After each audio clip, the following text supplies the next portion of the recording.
Antisipasi kebencanaan agar masyarakat lebih tanggap dan sadar lebih dini agar kerugian yang ditimbulkan oleh bencana bisa diminimalisasi. Inilah Dialog Tanggap Bencana bersama RRI Palembang.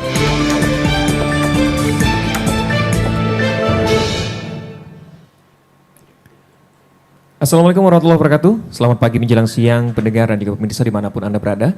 Senang sekali saya Hairul Rizky kembali dapat menjumpai Anda di Dialog Tanggap Bencana untuk edisi Rabu 8 Oktober 2025. Dan hari ini menarik sekali kita akan membahas mengenai topik yang cukup menarik, yaitu urbanisasi dan iklim ancam krisis air bersih. Lalu bagaimana pemerintah menjaga kualitas air bersih, terkhususnya di kota Palembang saat ini. Dan sudah bersama saya, kali ini sudah ada 3 narsum di PDAM Tirtamusi Palembang. Terima kasih sebelumnya kepada Pak Azharudin, ya, PLT Direktur Utama Perumda Tirtamusi Palembang, Pak Azharudin. Selamat datang. Dan juga terima kasih atas tempatnya yang nyaman ini, Pak. Kita berdialog pagi hari ini. Dan juga ada Pak Nofriansah, manajer manajer Perumda Tirtamusi Palembang yang sudah menyempatkan hadir untuk berdialog kali ini. Dan ada juga di sebelah kiri saya Mas Galang, ya. Mas Galang, Divisi Advokasi Walhi Sumatera Selatan. Terima kasih atas waktunya, meskipun tadi sempat kita ingin dadakan, ya, karena biasanya dengan Pak Julius Main, ya. Oke, Direktur Walhi Sumsel, tapi kali ini dia berhalangan hadir, diwakili oleh Mas Galang. Terima kasih Mas Galang waktunya, dan kita akan membahas mengenai urbanisasi dan iklim ancam krisis air bersih, terutama bagaimana peran pemerintah menjaga kualitas air bersih. Saya beralih ke Pak Azharudin terlebih dahulu, PLT Direktur Utama PDAM Tirtamusi Palembang, untuk menanggapi hal ini. Kita ingin tahu terlebih dahulu, Pak Azharudin, bagaimana kondisi terkini ketersediaan air bersih di Kota Palembang, khususnya di PDAM Tirtamusi, Pak. Silakan, Pak. Oke. Bismillahirrahmanirrahim. Assalamualaikum warahmatullahi wabarakatuh. Waalaikumsalam. Terima kasih Pak Rizky, yang kami hormati Pak Galang dari Walhi, Pak, ya. Pak Nofriansah, manajer produksi Perumda Tirtamusi. Berkaitan dengan yang disampaikan tadi, kondisi air bersih di Perumda Tirtamusi, Pak, ya. Sebagai informasi bahwa penyediaan air minum di Kota Palembang ini memang Perumda Tirtamusi mendapatkan amanah untuk melaksanakannya dari pemerintah Kota Palembang. Sampai dengan saat ini dengan kapasitas produksi lebih kurang 5.423 liter per detik, ya. Lebih kurang 5.400 liter per detik. Itu kita sudah melayani lebih kurang 359.671, hampir 360.000 sambungan langganan di Kota Palembang. Atau kalau persentase cakupan itu lebih kurang 84% dari masyarakat Kota Palembang. Itu infonya Pak Rizky. Oke, pertumbuhan penduduk ini ada dampaknya tidak, Pak? Terkait air bersih juga, ya, Pak, ya? Iya, benar sekali. Jadi memang sesuai tema, statement ini juga disampaikan oleh Badan Perencanaan Nasional Bappenas, bahwa ya, tahun 2045 sebagian wilayah di Indonesia ini akan terancam krisis air bersih seperti itu. Ada penyebabnya beberapa faktor, salah satunya urbanisasi. Jadi memang perpindahan penduduk, banyak yang menghuni ke kota semakin pesat berkembang, termasuk Palembang ini populasinya sangat cepat pertambahannya, seperti itu, Pak. Kita lihat banyak daerah yang dulunya greenfield kosong seperti itu, ini sudah jadi perumahan dan lain sebagainya.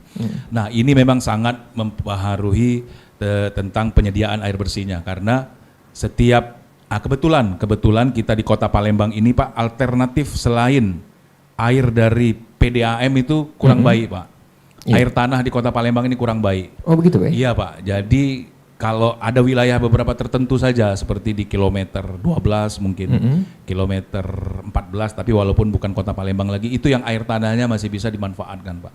Tapi kalau di kota kita seperti di sini, kecamatan-kecamatan ini sangat, kalaupun ada, kuantitasnya sangat sedikit dan kualitasnya tidak terjamin seperti itu. Jadi mau tidak mau orang akan berlangganan PDAM. Jadi semakin banyak penduduk yang mengisi di perkotaan ini, maka kebutuhan akan. Nah, jadi itu yang memang kalau air permukaan ini Nah, jadi itu yang memang kalau air permukaan ini kualitasnya sangat tergantung dengan musim. Berhubung juga kini kualitasnya sangat tergantung dengan musim. Berhubung juga kita berada posisinya di dekat hilir ya, kita mau ke hilir, jadi kalau lagi musim kemarau nanti ada intrusi air laut. Iya. Jadi kalau terjadi perubahan iklim yang sangat ekstrim, hujan begitu besar di musim penghujan, itu bisa menyebabkan banjir, kualitas menjadi kurang baik. Oh, justru kualitas akan turun, Pak, karena posisi kita Kota Palembang, kualitas akan turun, Pak, karena posisi kita Kota Palembang ini di hilir. Sumber Sungai Musi ini kan di Bukit Barisan, Pak. 700 hilir. Jadi apa yang terjadi banjir bandang misalnya di hulu, itu terbawa semua ke Kota Palembang. Jadi itu yang mempengaruhi kualitas. Jadi urbanisasi, perubahan iklim memang sangat mempengaruhi. Meskipun masih lama ya. Iya, kalau 2045 tidak terasa juga sebenarnya, Pak. Ya, kita harus mulai mitigasi. Ya? Tantangan. Benar, Pak Rizky. Oke, saya melanjut ke Pak Nofriansyah, Pak Manajer Produksi Perumda Tirta Musi Palembang. Pak Nofriansyah menanggapi mungkin hal teknisnya tadi ya. Kalau untuk sejauh ini dari sisi teknis, apakah perubahan iklim ini mempengaruhi kapasitas produksi air di instalasi pengolahan? Terima kasih Pak Rizky. Jadi sampai saat ini untuk kapasitas produksi kami itu masih melebihi dari kapasitas yang terpasang. Jadi alhamdulillah berdasarkan SIPA kami yang surat izin pengelolaan air yang dikeluarkan oleh Badan Balai Besar Wilayah Sungai 8 masih terpakai ataupun konsumsi lebih kurang 85% dari perizinan yang ada. Sehingga apa yang kami produksi ini saat ini masih sesuai dengan batasan yang untuk mencukupi kebutuhan masyarakat Kota Palembang, Pak Rizky. Oke. Ini kan semakin bertambahnya penduduk ya, seperti yang kita bahas dengan Pak Azharuddin tadi. Iya, Pak, kalau untuk tantangan utama sendiri Pak, memastikan kualitas air ini tetap terjaga meskipun di tengah permintaan tinggi ya untuk saat ini. Seperti apa, Pak? Terus. Jadi ada saat-saat tertentu kandungan itu parameternya itu kadang-kadang berubah di kelas 2 adanya, seperti kandungan COD, BOD maupun seperti kandungan besinya. Tetapi selama ini dalam proses pengolahan kami di instalasi pengolahan air di Perumda Tirta Musi, kandungan yang memang melebihi dari batasan berdasarkan PP 22 nomor 2 tahun 2021 itu berdasarkan hasil pengolahan itu semuanya memenuhi standar PMK kami di nomor 2 tahun 2023 sehingga layak masih untuk dikonsumsi oleh masyarakat Kota Palembang, Pak. Kalau untuk teknologi saat ini Pak, inovasi yang kita terapkan seperti apa, Pak? Ada memang beberapa instalasi pengolahan kami itu jenis instalasinya, baik itu model paket maupun konvensional. Inovasi kami berdasarkan berdasarkan disebutkan Pak Dirtek tadi, sumber air sungai kami ada 3 tadi dan salah satu keunggulannya. Jadi keunggulan obat air itu kami gunakan sebagai untuk memenuhi persyaratan keluaran bahwa harus memenuhi PMK, sehingga kami ada inovasi di keunggulan berdasarkan jenis sumber air bakunya. Oke, berarti tadi Pak Azharuddin sempat ada 84% ya, Palembang ya, cakupan Palembang ya, dan kita akan terus memaksimalkan sampai dengan semaksimal mungkin. Nah, Pak Azharuddin mungkin ada tambahan sedikit seputar yang sisanya Pak dari 84% itu, apa rencana kita ke depan Pak, seperti apa Pak? Iya, jadi memang kita secara paralel sejak tahun 2019 melakukan pembangunan infrastruktur baru, Pak. Jadi kalau sebagai informasi juga untuk proses pengolahan air ini kita harus bangun intake namanya, Pak. Tempat pengambilan air baku di sungai. Kemudian untuk menyalurkannya kita harus pasang pipa transmisi air baku namanya, Pak. Ke instalasi pengolahan air. Nah, itu harus diolah di sana air, kemudian kita distribusikan lagi ke pelanggan. Nah, jadi sudah sejak tahun 2019 sampai tahun 2025 ini kami sudah ada beberapa membangun infrastruktur baru dan juga memperbaiki yang lama sehingga kapasitas yang ada saat ini sudah bertambah kurang lebih 1.750 liter per detik dari sebelumnya. Nah, itulah salah satunya untuk mencoba untuk melayani yang sisa dari cakupan pelayanan ini. Oke, maaf, sisanya tadi di daerah mana saja, Pak? Ini tersebar sebenarnya di seluruh kota Palembang, tapi berada di ujung dan paling banyak itu di, kalau kami nyebutnya Palembang Timur, Pak. Jadi kurang lebih Kecamatan Sako, Kecamatan Sematang Borang, dan Kecamatan Kalidoni. Sebagian juga ada di Kecamatan Sukarame dan Alang-Alang Lebar. Oke, baik. Itu yang masih akan kita maksimalkan ke depan, ke depan. Oke, baik. Menarik. Terima kasih Pak Azharuddin dan Pak Nofriansyah dari PDAM Tirtamusi Palembang. Kita ke Walhi terlebih dahulu. Ada Mas Galang Suganda, Divisi Advokasi Walhi Sumatera Selatan. Menghadapi tantangan saat ini, krisis air bersih nanti di 2045, itu data dari Bappenas. Nah, kalau menangkapinya Walhi seperti apa? Kita lihat dulu terlebih dahulu kualitas air bersih kita di Palembang seperti apa. Oke, baiklah, terima kasih Pak atas kesempatannya. Saya Galang Suganda, mewakili direktur yang hari ini berhalangan hadir. Iya. Sebagai awal, di data kami di Juli 2022 itu pernah kami melakukan riset kecil di Sungai Musi, Pak, yang ikan sebagai objeknya itu, jadi ditemukan kandungan mikroplastik di lambung-lambung ikan itu. Artinya kalaupun masyarakat yang hari ini di bantaran sungai itu langsung menggunakan air sungai, itu sangat riskan, berbahaya. Artinya hari ini Tirtamusi misalnya melakukan pengolahan dengan inovasinya itu mungkin sangat baik dan memungkinkan untuk didistribusikan dengan ini. Nah, sebenarnya Walhi juga menilainya ini topik yang sangat strategis ya, selain urbanisasi juga krisis iklim. Karena yang mempengaruhi kualitas air bersih dan ketersediaan itu salah satu urbanisasi tadi. Ya tadi alhamdulillah kan masih lebih, Pak ya. Tadi maksudnya secara kapasitas ya di Palembang sudah mencukup urbanisasi tadi, tapi yang dikhawatirkan itu terkait perubahan iklim ini, Pak. Krisis iklim, krisis air bersih salah satu dampaknya. Seperti kita ketahui tadi sangat terasa ya, ketika musim hujan kita kebanjiran, musim panas kita kebakaran hutan. Jadi dilema di Palembang ini. Hari ini saja yang nggak tahu ini musim apa, Pak. Cuaca ekstrim kan? Cuaca ekstrim. Nah, ini Siang salah satu panas, Pak ya, salah satu dampak dari perubahan iklim ya. Kalau kita berkaca dengan air hari ini ya, Palembang ya untuk kualitas airnya sangat menurun menurut Walhi dari riset kami 2022 itu, karena indikasinya tadi salah satunya ikan yang kita teliti ada kandungan mikroplastik, sama tadi kan laju urbanisasi di kota Palembang tadi ya menyebabkan peningkatan konsumsi air dan air baku di Palembang ini.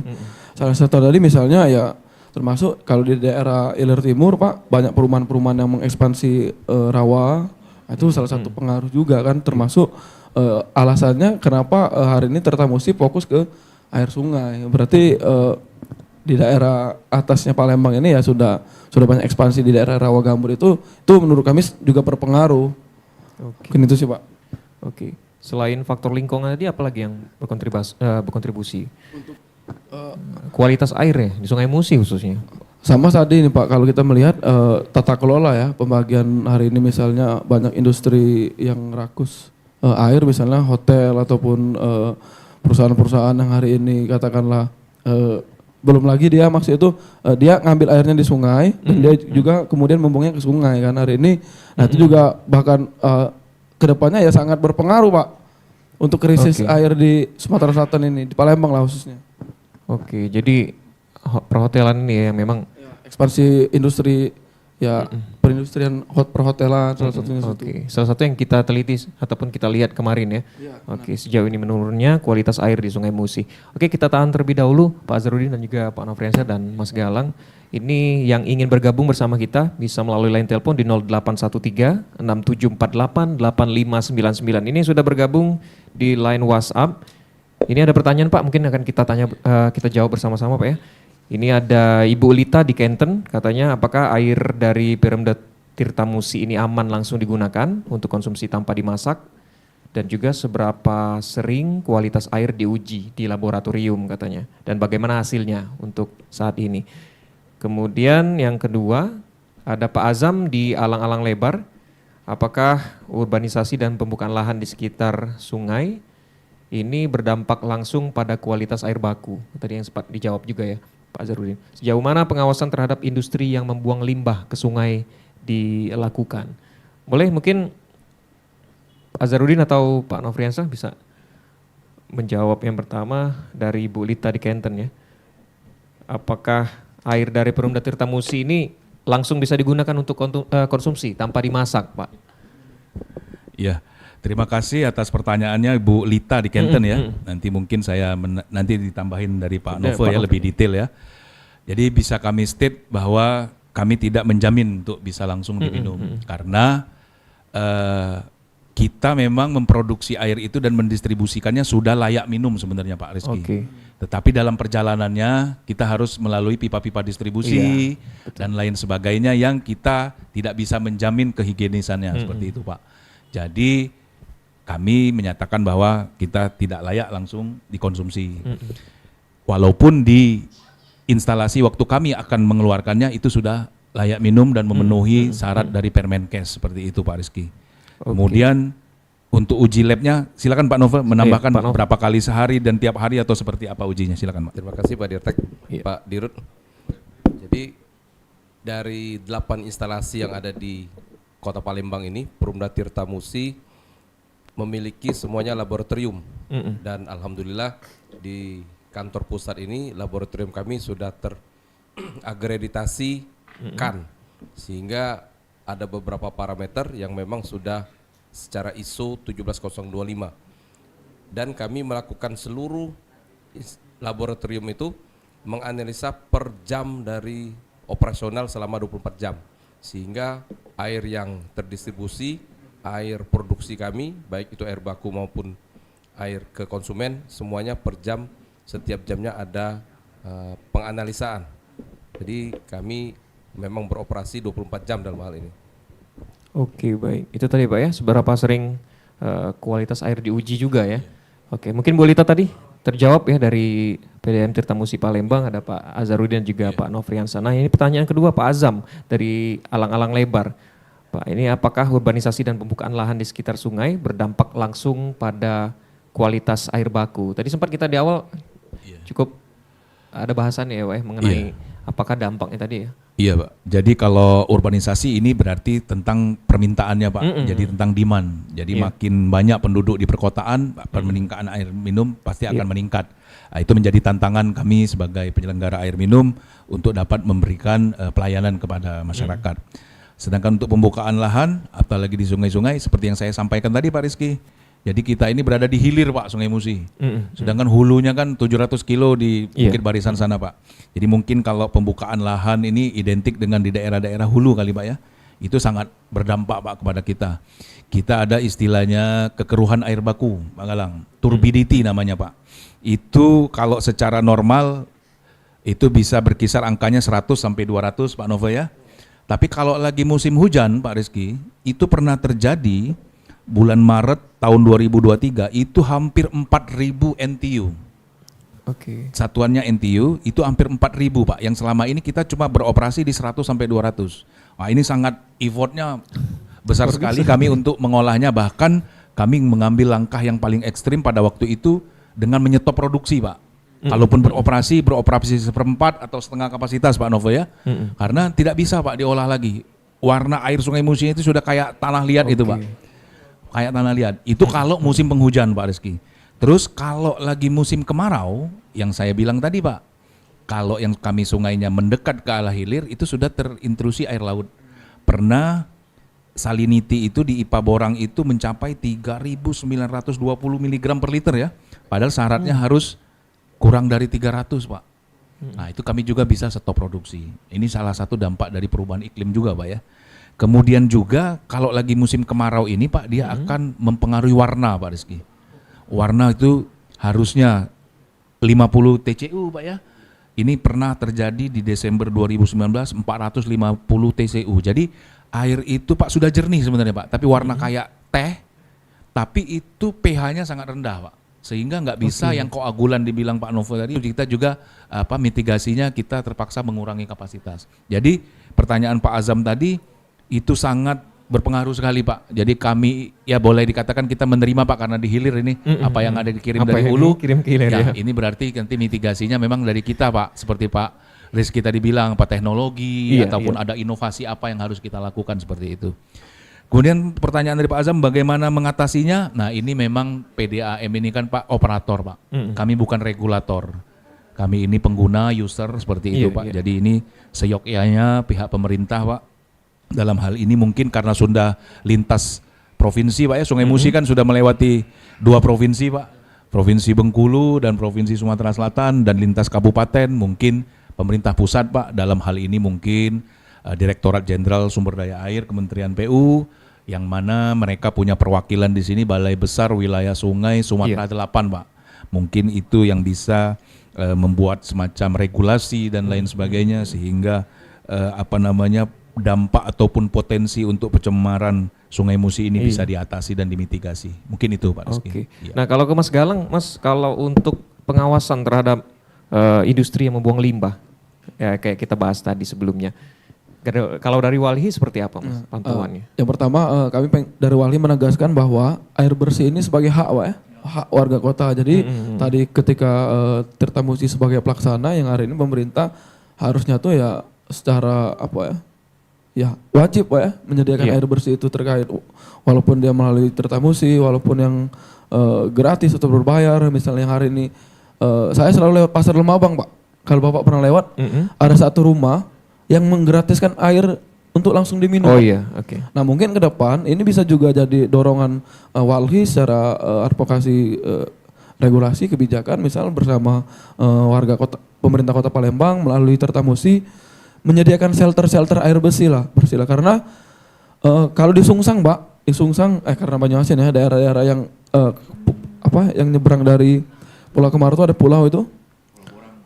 Bukan yang di Pulau Kemarau itu Pak, ada pulau agak pulau itu Pak ya. Di sana itu 10.000 Pak, banyak galon air. Karena ya galon segalon itu 10.000. Jadi mereka sangat bergantung pada hujan. Nah itu untuk menegaskan terkait itu Pak ya. Tadi pertanyaan tadi untuk pemantauan itu Walhi sekarang sedang listing perusahaan-perusahaan yang mengindikasi limbahnya kan lah, limbah cairnya dalam tanda kutip langsung membuang ke sungai itu lagi tahapan riset Pak. Untuk Walhi juga sudah melihat itu banyak juga aduan dari masyarakat Kota Palembang terkait tadi ya pencemaran air khususnya mereka yang tinggal di bantaran Sungai Musi. Nah itu juga kita bakal mengambil langkah-langkah serius terkait perusahaan-perusahaan yang katakanlah kita punya bukti segala macam itu terkait pembuangan limbah itu di Sungai Musi khususnya. Terus menambahkan bahwa hari ini yang kita lihat di Sungai Musi itu kalau musim hujan Pak, kita lihat di Sungai Muara Enim Pak, Sungai Enim. Jadi wajar Pak kalau di Sungai Musi ini kalau musim hujan itu ya melebihi kopi susu itu kan. Kalau jangan ya kita juga berdoa jangan sampai hitam kan, itu lah bahaya juga. Nah maksud kami benar tadi ada kaitannya juga dengan pembukaan lahan, aktivitas pertambangan di daerah huluan khususnya Pak, perkebunan skala besar, sawit segala macam itu berpengaruh. Karena hari ini kita sering melakukan pendampingan di masyarakat kota di daerah Muara ini, daerah Pulau Panggung segala macam itu hari ini yang terjadi di mereka terjadi di kita Pak. Jadi warga kota krisis iklim, dampak iklim ini, krisis iklim ini salah satu air bersih itu sudah terasa di wilayah perdesaan. Sumurnya kering, akibat pembukaan lahan, pertambangan, air di sungainya mereka kalau mandi itu ya tidak bagus lagi, gatal-gatal Pak. Ya itu jadi wajar kalau di Sungai Musi di daerah huluan ini ya ekstra lah katakan dalam hal ini Tirta Musi untuk menyediakan air bersih ya sebagai hak warga negara, warga kota. Mungkin itu Pak. Oke, baik. Terima kasih Mas Galang.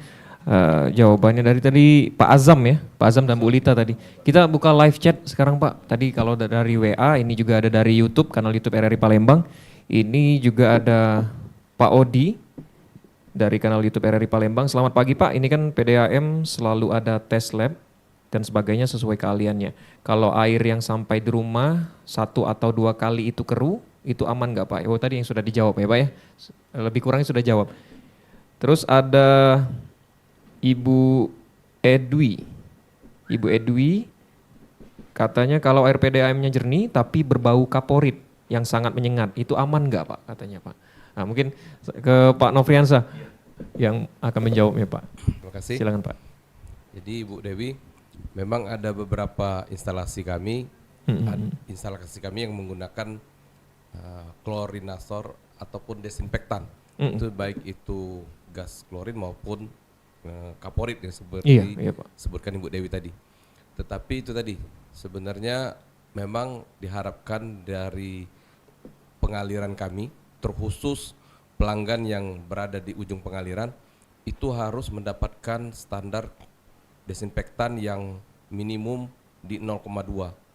Jadi kalau seandainya masih ada rasa ataupun bau, itu besar kemungkinan kandungannya itu memang masih ibaratnya nilainya itu mungkin di atas 0,2 dan itu dijamin memang aman.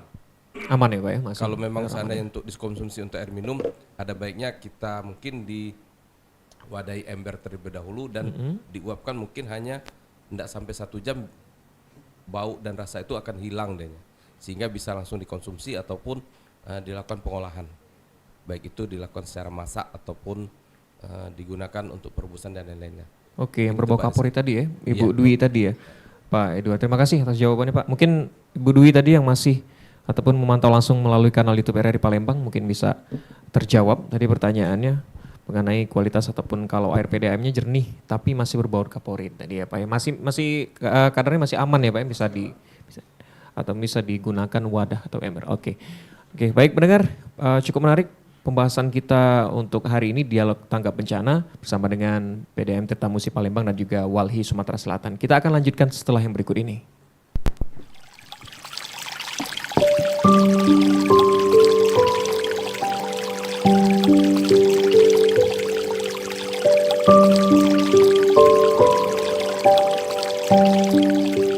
Air merupakan sumber daya alam paling penting di planet bumi.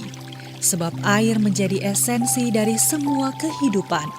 Hal tersebut salah satunya bisa dilihat dari unsur air di bumi yang berjumlah 2/3 dari permukaan bumi yang merupakan air. Bahkan sekitar 60% hingga 70% dari komponen tubuh manusia terdiri dari air. Namun pentingnya air terkadang membuat lupa sebagian besar manusia yang seringkali penggunaannya tidak terkendali. Terlebih adanya ancaman perubahan iklim yang berpotensi membuat air tanah tidak lagi bisa dikonsumsi. Setidaknya 500 miliar orang pada tahun 2100. Mengutip dari laman Science Alert, di akhir abad ini, puluhan hingga ratusan juta orang akan kehilangan pasokan air tanah karena kenaikan suhu yang berisiko mengubahnya menjadi sumber air yang beracun. Jika hal ini terjadi, lalu bagaimana kelangsungan hidup anak cucu kita nanti?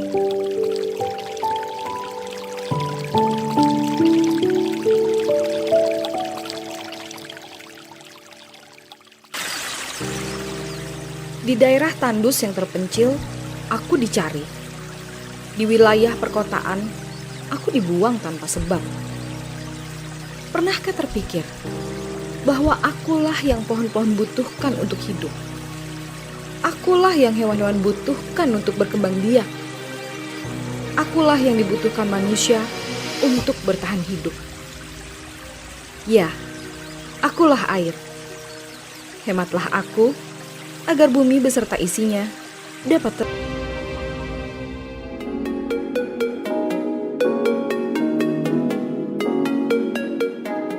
Air adalah sumber kehidupan yang tak ternilai harganya. Di tengah ancaman kekeringan, ayo kita bersama-sama untuk yang lebih baik.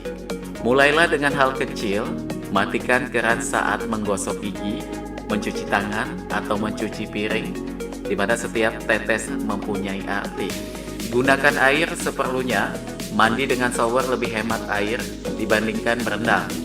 Kumpulkan air bekas cucian sayuran atau buah untuk menyiram tanaman.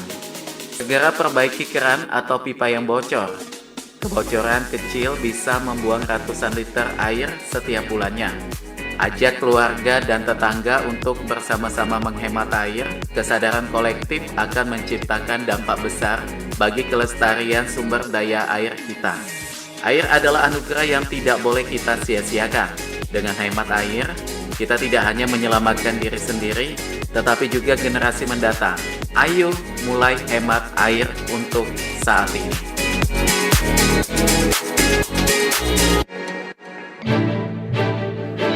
Anda masih bersama Dialog Tanggap Bencana RRI Palembang.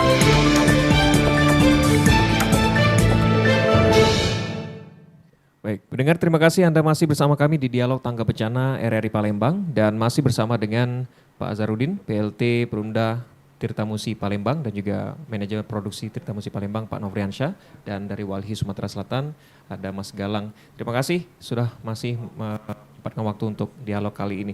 Kita masih membahas mengenai topik yang cukup menarik, Pak Azharudin, Pak Nofriansyah dan juga Mas Galang, mengenai urbanisasi dan iklim ancam krisis air bersih. Lalu bagaimana peran kita pemerintah untuk menjaga kualitas air bersih di Kota Palembang, Sumatera Selatan. Nah, mungkin saya ke Pak Azharudin lagi. Pak Azharudin, mungkin ini upaya kita ke depan. Mungkin 2045 ini masih lama, Pak ya. 2045 masih lama, tapi tetap berjalan, Pak. Nah, ini yang menjadi tantangan kita, ya, menjaga kualitas air bersih. Seperti apa upaya dari PDAM Tirtamusi Palembang? Iya. Jadi kita mungkin membaginya dari sisi eksternal dan internal, Pak ya. Kalau dari internal kami seperti yang Pak Reski bilang tadi, Pak, bahwasannya kita harus sudah mengadopsi teknologi, sudah mengadopsi teknologi yang mutakhir, Pak. Walaupun nanti tingkat kekeruhan yang seperti saya bilang tadi tinggi, tapi kita masih tetap bisa mengolahnya seperti itu, Pak. Iya. Jadi itu pasti, tapi membutuhkan dana yang cukup besar, Pak ya. Jadi tapi kita sudah mulailah, Pak Novo ya, berorientasi ke arah sana, Pak. Ada salah satu juga kita menggunakan alat streaming current monitor ya. Itu SCM yang melakukan pendosisan koagulan secara otomatis, Pak. Jadi walaupun di Sungai Musi tiba-tiba fluktuasi tinggi, kita nggak manual, Pak, dia otomatis untuk memberikan obat airnya seperti itu, Pak Galang. Itu sudah kita pakai. Dan juga mungkin kita melakukan inovasi, Pak. Inovasi dari proses pengolahan seperti yang tadi Pak Novo bilang ya, kita ada di Sungai Borang tuh kualitasnya agak jelek, Pak. Jadi kita mungkin keunggulannya lain dengan yang instalasi lain. Nah, itu salah satu inovasi yang kami pakai. Kami selalu mengadakan penelitian, Pak Novo ya. Kita melibatkan bagian penelitian dan pengembangan untuk melakukan uji coba, Pak. Mana ini bahan kimia yang cocok untuk mengatasi permasalahan yang terjadi. Itu mungkin dari sisi internal kami. Dari eksternal kami berkoordinasi, Pak, tapi sifatnya masih ya koordinasi seperti itu, Pak, karena kami bukan regulator. Kami menyampaikan informasi misalnya bahwa saat ini kualitas Sungai Air Musi sudah mulai menurun seperti itu, Pak. Kita laporkan ke Balai Besar Wilayah Sungai ya, sebagai kami kan perizinannya ke Balai Besar Wilayah Sungai ya, Sumatera 8. Ya kita berharap ada tindak lanjut seperti itu. Tapi itu tadi, Pak, memang kita ya bukan pasrah sebenarnya, Pak Rizky ya, tapi karena kita di ujung sekali, Pak. Penyebabnya itu ada di pangkal-pangkal seperti itu. Jadi memang cukup sulit mungkin bagi pemerintah untuk melakukan itu, tapi mungkin sudah perlu, Pak, melakukan mitigasi, melakukan evaluasi dan tindak lanjut karena terus terang memang cenderung menurun, Pak Novo ya, baik kuantitas maupun kualitasnya. Mungkin itu, Pak Rizky. Baik. Oke, itu yang menjadi tantangan jauh ini, Pak ya. Pak, kita beralih ke pertanyaan masyarakat lagi di YouTube ini. Ada Sri, katanya tadi Mas yang dari Walhi, oke. Menggambarkan bagaimana kondisi air sungai saat ini. Lalu apakah kondisi sungai atau sumber air baku sudah tercemar oleh limbah industri atau rumah tangga? Mungkin yang kita bahas tadi juga sempat, bukan cuma sungai, anak-anak Sungai Musi ini juga ada yang tercemar ya? Boleh, Mas Galang. Oke. Tadi kalau kita lihat di daerah Huluan ya tadi ya, kita sudah bercerita di luar tadi bahwa hari ini terkait warna air sungai di Sungai Musi itu sama halnya terjadi di sungai yang di daerah hulunya, Sungai Enim, Sungai Lematang. Itu terjadi. Jadi apa yang kita rasakan dari Sungai Musi ya dampak dari akumulasi sungai-sungai yang di hulunya seperti. Nah, terus tadi pertanyaannya tadi Pak sudah tergambaran Sungai Musi bahwa hari ini Walhi sedang melisting lah ya beberapa perusahaan yang hari ini katakanlah dalam tanda kutip membuang limbahnya itu ke sungai. Itu sedang kita dalami dengan proses-proses tertentu ya, bahwa kalaupun memang ditemukan ya Walhi tentu mengambil langkah-langkah advokasi secara litigasi seperti itu kan. Sudah ada gambar ke depan itu. Tadi bagaimana kondisi air sungai saat ini? Apakah kondisi sungai ini atau sumber air baku sudah tercemar oleh limbah? Tadi kalau industri? kata Pak Dirut bahwa kalau bahasanya Tirta Musi itu penurunan kualitas, kalau Walhi tegas Sungai Musi itu dalam kondisi tercemar hari ini. Karena beberapa penelitian kita menunjukkan indikasi ikan-ikan yang di Sungai Musi itu sudah di lambungnya itu tercemar mikroplastik. Jadi hari ini katakanlah misalnya nanti kalaupun ada inovasi-inovasi yang bisa mengecek bahwa kandungan mikroplastik ini kan sangat kecil kan. Apakah bisa kita lakukan cek bersama bahwa dalam proses penyaringan atau pengolahan di Tirta Musi itu bakal menghalau lah katakanlah terkait mikroplastik itu, karena belum juga kita lakukan kan secara bersama terkait mikroplastik itu. Tapi Walhi secara tegas hari ini Sungai Musi itu sudah tercemar. Itu Mas. Oke, terima kasih Mas Galang. Itu jawaban mungkin Bu Indah di Kenten Laut. Ini ada pertanyaan lagi. Apakah kami boleh Pak untuk pasang PAM dari Tirta Musi? Kalau boleh bagaimana caranya? Oke, pasti boleh lah Pak ya. Oke, berikutnya ada Pak Amril di Sekayu. Sama saja di dusun kami katanya kalau hujan wilayah kami paling akhir dapat limpahan air Sungai Musi. Dulu masih bisa digunakan untuk masak, kalau sekarang sudah takut untuk mencoba. Nah mungkin bisa dijelaskan oleh Pak Nofriansyah ya kali ya Pak. Terima kasih, Dari Ibu Pak. Indah di Kenten Laut tadi Pak. Untuk Ibu Indah mengenai Pemasangan pasang PAM, baru iya. Mungkin Pak Dirtek. Pak Dirtek boleh. Iya. Kalau yang Ibu Indah ini tadi itu pasti sudah masuk wilayah Kabupaten Banyuasin, Pak. Kabupaten Banyuasin. Kenten Laut, Pak. Kalau secara peraturan, tapi saya nanti cerita sudah ada arah mau kita ada kerjasama antar daerah seperti itu, Nah, Pak itu Rizky penting, ya. Secara administratif lokasi Ibu Indah masuk di wilayah Banyuasin. Tapi nanti kalau memang sudah ada kerjasama antar daerah, memungkinkan mungkin untuk dilayani oleh Tirta Musi ataupun nanti prosesnya seperti apa seperti itu. Tapi untuk saat ini belum bisa kami layani. Belum bisa ya Pak ya, karena memang berbeda daerah ya. Kabupaten. Oke, itu mungkin jadi jawaban Pak Azharudin untuk Ibu Indah di Kenten Laut kalau ingin masang PAM ya, mungkin di daerahnya masing-masing terlebih dahulu. Ya. Kita harapkan nanti kerjasamanya ini penting juga Pak sebenarnya Pak. Kerjasama yang seperti ini ya.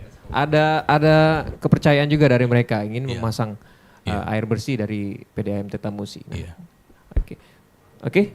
Kita juga masih menunggu di line telepon di 0813-674-885-99 untuk Anda yang ingin menelpon langsung ataupun melalui live chat WA maupun di kanal YouTube RRI Palembang seperti Bu Indah dan juga Pak Amril tadi di Sekayu. Mungkin ini dari Walhi bisa jawab juga Pak. Kalau di daerah tadi ini kita jawab juga yang di Sekayu. Ini Sekayu nanya Pak Amril katanya masih bisa digunakan untuk masak, tapi sekarang di daerah Sekayu pun sudah agak takut mereka. Ya kalau daerah Sekayu juga sungai Lalan Pak ya, Sungai Lalan yang di daerah situnya.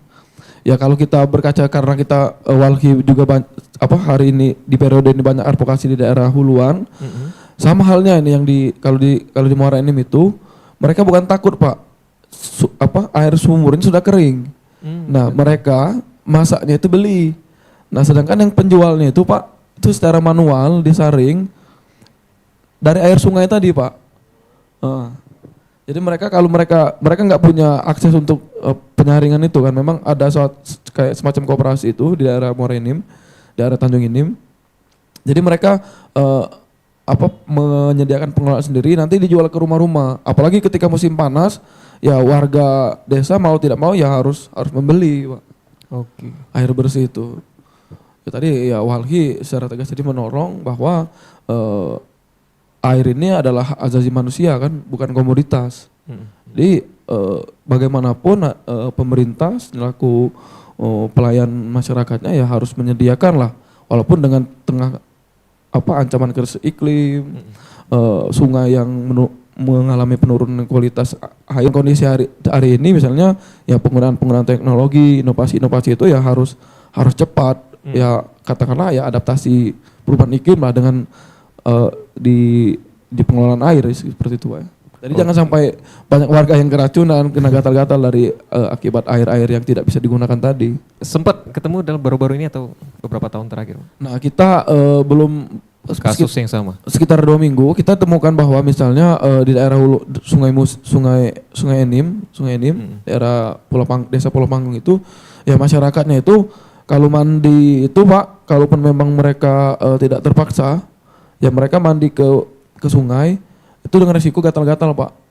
Malah ya salah satunya dulu 10 tahun ke belakang misalnya banyak ibu-ibu penambang pasir misalnya kalau mereka berendam sejam itu ya belum lah Pak, kakinya kecut segala macam. Sekarang 15 menit aja ya udah sudah gatal-gatal, kutu air, kukunya lepas. Nah ini salah satu kan ya bacaan walhi bahwa selain memang airnya tercemar ya banyak juga indikasi dari tadi misalnya pemusaan pertambangan limbahnya ke sungai itu jadi poin penting yang kita dalami untuk dilakukan pendampingan Pak. Oke, menjadi PR bersama kita ya Pak. Oke, lanjut kita dari line WA. Ini dari Pak Wid. Mohon maaf Pak, kami dari warga perumahan di Talang Betutu belum bisa menikmati air pump. Bagaimana agar proses pemasangan jaringan pipa terpasang di perumahan kami? Soalnya di luar perumahan kami jaringan pump sudah ada Pak katanya. Jadi perumahan kami di Geria Duta Asri Talang Betutu, mohon bantuannya Pak. Mungkin Pak Azharudin ya? Ya, terima kasih Pak Wid. Oke kita tahan sebentar Pak, ada penelpon kita sambut dulu penelpon kita siap. Pak. Kasihan lama menunggu. Halo, selamat pagi menjelang siang. Dengan siapa Pak? Halo? Halo? Halo? Halo? Oke. Sepertinya masih gangguan sinyal. Kita lanjut saja dengan pertanyaan tadi. Iya. Pak Azharudin dari Pak Wid Pak ya. Di perumahan Talang Betutu, Geria Duta Asri Talang Betutu. Kami persilahkan Pak Wid untuk mendatangi kantor unit pelayanan kami Pak. Iya. Di namanya kantor unit pelayanan alang-alang lebar di Jalan Soekarno-Hatta Pak. Itu untuk menanya kesi di sana Pak. Apakah memang masuk wilayah Palembang, karena ini kayaknya border juga Pak. Kemungkinan besar bisa jadi nggak jauh ini Banyuasin. Mungkin itu ya perbatasan. Ya. Tapi kalau itu masuk wilayah Palembang dan nanti setelah dicek kelayakannya oleh unit pelayanan, insya Allah bisa dilayani. Jadi intinya bisa datang dulu Pak ke kantor unit pelayanan kami, kantor unit pelayanan alang-alang lebar di Jalan Soekarno-Hatta untuk menanyakan lebih detail Pak, seperti itu. Itu saran dari kami. Ini masih masalah perbatasan tadi ya? Iya. Ya. Mungkin jadi pertimbangan kita juga ya. Tapi misalkan Pak Wid tadi di ini Palembang, insya Allah. Ya, Oke, baik. Kita lanjut lagi. Oke, kemudian kita membahas masalah urbanisasi dan juga iklim ancam krisis air bersih. Nah kalau dari lingkungan kita sendiri, masyarakatnya seperti apa sih kalau pantauan Walhi? Apa pencemaran sungai ini memang terjadi? Oke, ada telepon lagi. Oke, kita lanjut penelpon terlebih dahulu. Halo, selamat pagi. Halo, selamat pagi. Halo, selamat pagi, dengan siapa Mas? Isa, halo? Tersambung? Saya Dimas dari Bukit. Oke. Saya tanyakan. Oke, silakan. Mereka sempat heboh di daerah tempat saya tinggal itu karena beberapa hari lalu, sekitar 2 hari lalu, ada info akan ada pemadaman air pump. Oke. Sehingga saat ini sampai hari ini, tapi belum ada pemadaman air pump tersebut. Jadi bagaimana sih kami dapatkan informasi air pump ini? Oke, baik. Ada lagi? Pak Dimas? Oke, terputus. Oke, terima kasih Pak Dimas. Tadi pertanyaan mungkin Pak Azharudin ya? Iya. Informasi mengenai pemutusan aliran air bersih, Pak. Ya, terima kasih Pak Dimas. Ya, kami memang mohon maaf karena memang benar kami sebelumnya itu mengumumkan di IG Perumda Tirta Musi bahwa pada hari Senin kami akan melakukan pemeliharaan kubikel trafo ya di kantor instalasi pengolahan air rambutan di sini. Jadi memang kebetulan Pak Dimas Bukit itu airnya berasal dari sini, Pak Rizky. Tetapi karena ada sesuatu dan lain hal, kami akhirnya menunda pekerjaan tersebut dan juga sudah kami umumkan Pak di IG Perumda Tirta Musi bahwa pekerjaan tersebut ditunda Seperti itu, nanti ada pengumuman selanjutnya lagi.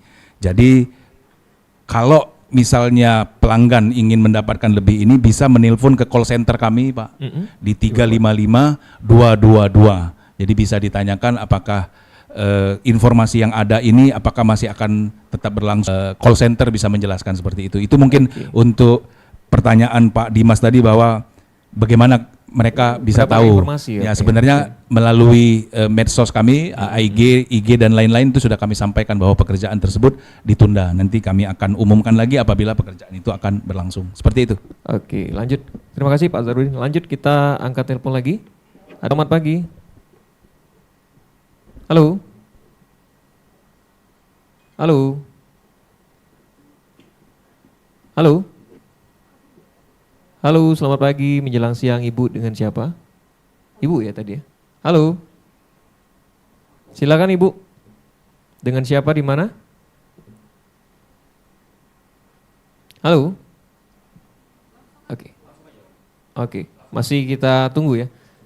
Langsung aja silakan Bu, kalau masih tersambung silakan. Dengan Ibu siapa? Bapak saya Tika dari Pak Jo. Oke, Bu Tika. Terkait dari PDAM itu sendiri, apakah ada rencana untuk menaikkan tarif air karena biaya pengelolaan karena iklim dan pencemaran tadi Pak? Oke. Dengan Ibu siapa Bu tadi? Ibu Tika ya, Ibu Tika. Oke. Terima kasih Ibu Tika. Ada lagi? Oke, itu tadi. Ibu Tika, apakah ada kenaikan tarif Pak? Memang kita semakin hari semakin krisis air bersih. Nah sejauh ini seperti apa Pak? Iya, terima kasih atas pertanyaannya Bu Tika. Jadi untuk sampai dengan saat ini belum ada ini Bu untuk rencana menarikkan tarif air karena kami juga untuk menyesuaikan tarif air ini harus ada berdasarkan hitung-hitungannya Pak. Apabila memang biaya sudah naik dan memang harus disesuaikan, ya kita harus disesuaikan. Namun untuk sampai saat ini masih bisa memenuhi, kalau kita sebutnya itu tarifnya masih full cost recovery, jadi masih bisa memulihkan biaya yang dikeluarkan. Tetapi kalau sudah tidak full cost recovery lagi, itu harus kita sesuaikan Pak. Itu tapi untuk saat ini bisa kita jawab belum ada. Belum ada ya Pak ya. Oke. Pak, karena waktu kita juga hampir pukul 11, mungkin ada closing statement dari Pak Azharudin Pak. Sekalian menambahkan dialog kita hari ini. Terima kasih Pak Rizky. Kami sampaikan bahwa air adalah sumber kehidupan Pak. Jadi memang di era globalisasi ini dengan adanya perubahan iklim, adanya urbanisasi, seperti yang sudah disampaikan oleh peneliti-peneliti bahwa di Indonesia kemungkinan tahun 2045 ini akan mengalami krisis air, terutama di daerah yang memang terdampak langsung oleh perubahan iklim, termasuk mungkin kita kena juga di Kota Palembang.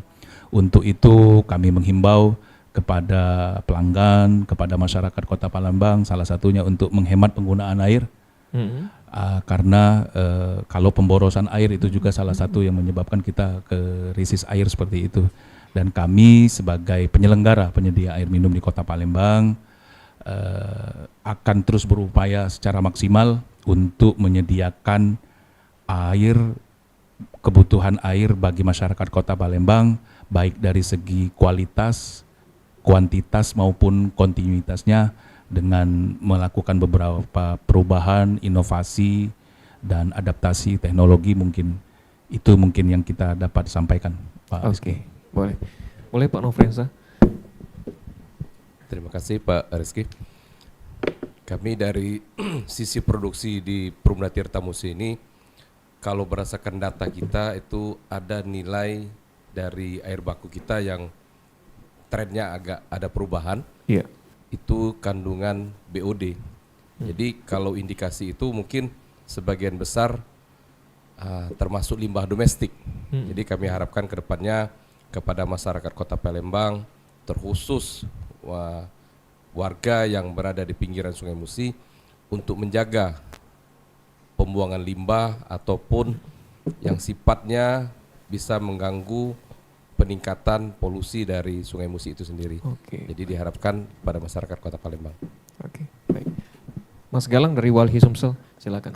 Ya mungkin yang pertama itu terkait misal Walhi itu merekomendasikan bahwa rehabilitasi ekosistem dan ruang resapan air kan. Misal hari ini misalnya Walhi bersama Tirtamusi yang mengidentifikasi daerah resapan bersama pemerintah kota untuk melindungi kawasan hutan rawa gambut misalnya yang menjadi penyangga air khususnya di Kota Palembang. Terus ya mengintegrasikan adaptasi perubahan iklim ini ke dalam RT RW Pak, termasuk ya RPJMD kan. Biar kita tadi terkait peningkatan itu bisa diregulasi ke sana. Sama penguatan layanan air bersih ke publik Pak.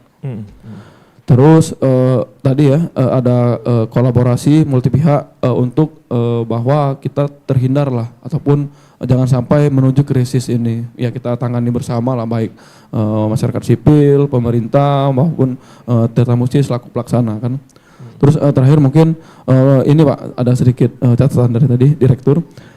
Krisis air bersih bukan hanya soal infrastruktur, tapi soal keadilan. Sungai Musi telah memberikan kehidupan bagi warga Kota Palembang khususnya kan.